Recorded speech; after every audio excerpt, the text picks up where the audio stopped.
Elementary teachers, these days we're talking about the 5 biggest mistakes that elementary teachers make when they want to grow food gardens with their students.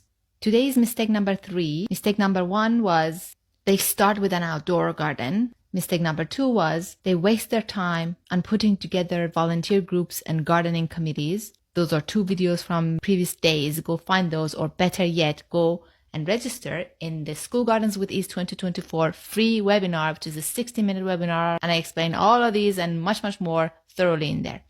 And the mistake number 3 that I want to talk to you about today is that they try to form some sort of a club, like a gardening club or an eco club or a green club, and they try to grow that garden in that club. Those clubs, or whatever else you want to call them, they're outside of the instructional time, the day-to-day class time that you have with your students. They're usually on lunchtime, sometimes after hours, and worst case scenario, weekends. So there are a few different problems with that approach, which is very, very popular, unfortunately.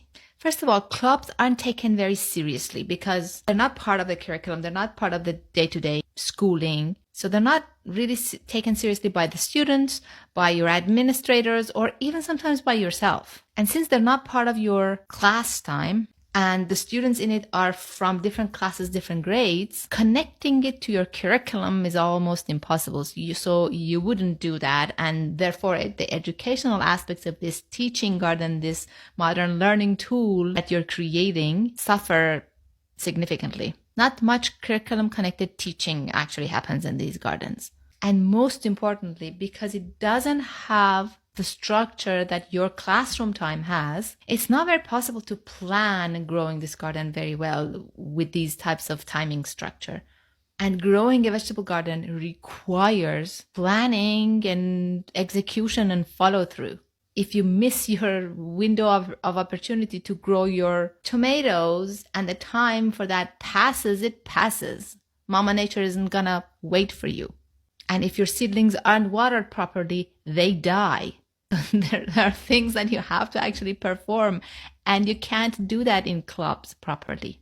So unless all of this work happens with your students in your own class and it's connected to your curriculum, it won't be successful.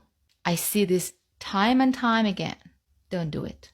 Instead, you have to do it in your own classroom. And I show you how to do that. And I give you lots more in the School Gardens with Ease 2024 free 60-minute webinar for elementary teachers. Go grab your spot.